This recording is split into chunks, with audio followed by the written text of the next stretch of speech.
guys কি খবৰ আপোনালোকৰ মোৰ ইউটিউব চেনেল কামৰূপীয়া ছোৱালী ব্লগলৈ আপোনালোক সকলোকে নমস্কাৰ জনাইছো আৰু মোৰ চেনেলৰ এইটো হৈছে প্ৰথমটো ব্লগ ভিডিঅ' গতিকে আপোনালোক সকলোৱে চাই থাকিব আৰু ভাল লাগিলে সকলোৱে লাইক কমেন্ট শ্বেয়াৰ কৰিব লগতে স্ক্ৰিপ্ট নকৰাকৈ চাই থাকক আজি হৈছে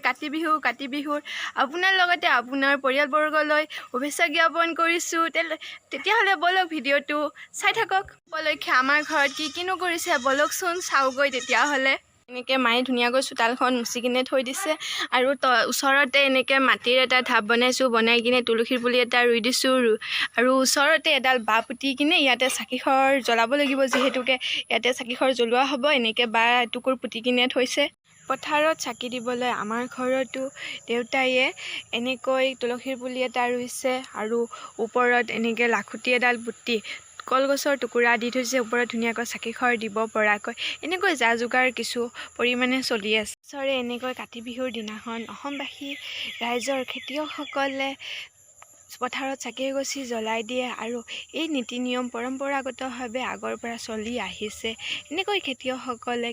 ধানখিনি কীট পতংগই নষ্ট নকৰক বুলি ভাবি কিনে ভগৱানৰ শ্ৰীচৰণত বন্তি এগছি আগবঢ়াই দিয়ে বিহু উপলক্ষে আমাৰ ঘৰৰ পথাৰতো এনেকৈ শৰাই এখন আৰু বন্তি এগছি আগবঢ়াই দিলোঁ তেনেকৈ সকলোৰে পথাৰত কৃষকসকলে এনেকৈ বন্তি এগছি জ্বলাই দিছে দেখিবলৈ ধুনীয়া হৈছে আৰু সকলো খেতিয়কৰে মংগল হওক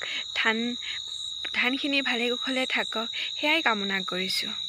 আমাৰ ঘৰতো এনেকৈ মায়ে তুলসীৰ তলত বন্তি গছি জ্বলাই দিলে আৰু লগতে শৰাই এখন আগবঢ়াই দিছে আৰু এই শৰাইখন অলপ দেৰিকৈ গাঁৱৰ জ্যেষ্ঠসকল আহি নাম এভাগ গাই লগতে শৰাইখন ভাঙি কিনে লৈ যায় আগৰ পৰা এনেকৈ পৰম্পৰাগতভাৱে এই নীতি নিয়ম চলি আহি আছে সকলে আহি কিনে নাম গোৱাৰ কিছু অংশ আপোনালোকৰ মাজলৈ আগবঢ়াই দিম চাই ভাল পাব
জ্যেষ্ঠসকল আহিলে নাম গালে শৰাই ভাগো ভাঙিলে এয়া শৰাইৰ প্ৰসাদ মই লৈ আছোঁ খাবলৈ তেতিয়াহ'লে আজিৰ ভিডিঅ'টো ইমানতে সমাপ্ত কৰোঁ যদি ভিডিঅ'টো চাই ভাল লাগে লাইক কৰিব কমেণ্ট কৰিব আজিলৈ তেতিয়াহ'লে বাই বাই